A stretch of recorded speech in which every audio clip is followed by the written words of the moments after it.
Good morning.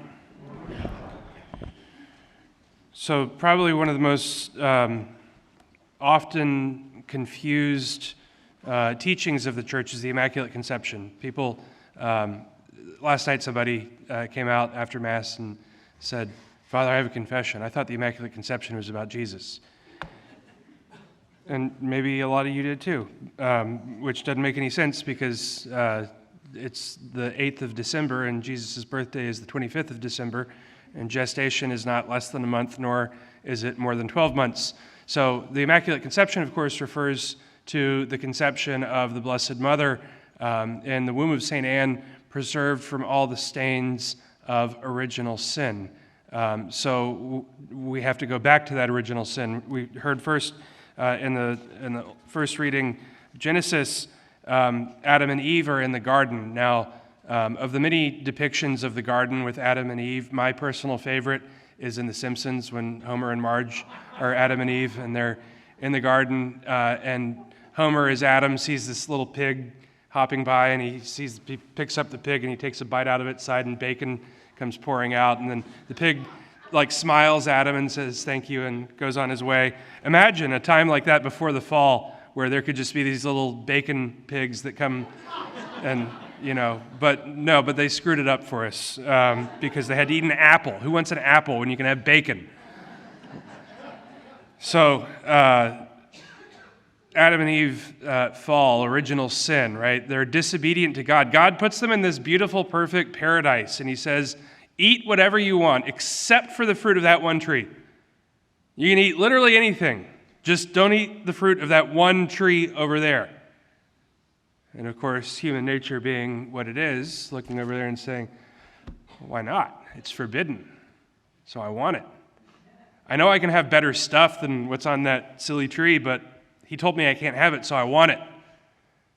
And then, of course, through the deception of the devil, right, the serpent tricks Eve into tricking Adam into the fall. And so it's through the woman and by the action of the man that humanity falls, that humanity is lost, that humanity's relationship with God has been broken and destroyed. And so it has to be fixed. And so we look to Mary and Jesus as the new Adam and the new Eve. Jesus is the new Adam by which that relationship is restored, sin is forgiven, the debt owed to God is paid, and Mary is the one through whom that man enters into the world. And so when we look to the Immaculate Conception, we see that by a singular grace, Mary was preserved from all the stains of original sin. Now, for modern non-Catholic Christians, that sounds insane because Jesus is the only one without sin. Jesus is God, Mary is not. But by a singular action of Jesus' prevenient grace outside of time, because God is not constrained by time, the grace of the passion, death, and resurrection of Jesus Christ was afforded to the Blessed Mother before her birth. Now, people that are legalistic are going to be like, that's crazy, that doesn't make any sense, you're mixing things and you're mincing words, and how could that be? I don't know, how could God become incarnate, right? There's way crazier things that we believe than the fact that Jesus preserved his mother from the stain of original sin at the moment of her conception, right? We believe that God took on flesh. We believe that Jesus Christ makes himself present to us in the Eucharist, right? Far more outlandish than the idea that he would have preserved his mother from the stain of original sin. And so we look and we ask ourselves why, right? Mary is that new Eve by which Jesus enters into the world, by which sin is forgiven, by which that original sin is conquered. And so Jesus, the Word incarnate, the God made man, he enters into the world through this perfect vessel. If we look at Mary as the new Eve, we must also look at her as the Ark of the New Covenant, right? The new and everlasting covenant. In the Old Testament, the Ark of the Covenant was made of gold. It was made to exacting standards. God was very specific in how it had to be made. It was pure gold without blemish.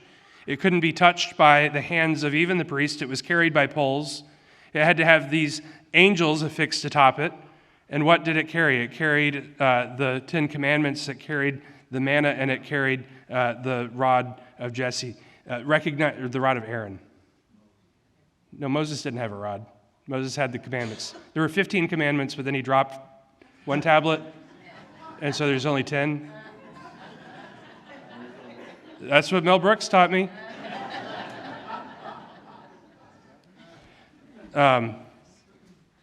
Anyway, but so it contains the word, it contains the bread, and it contains the staff that is authority. And so we recognize in Jesus that he is the Word made incarnate.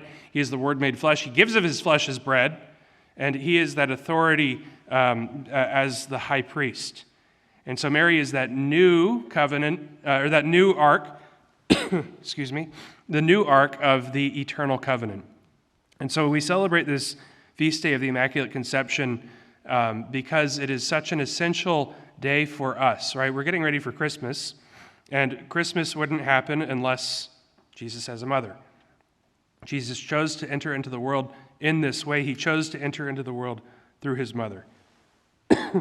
And so on this feast day of the Immaculate Conception, let us dedicate ourselves to Our Lady, that indeed we may recognize that she gives us the example.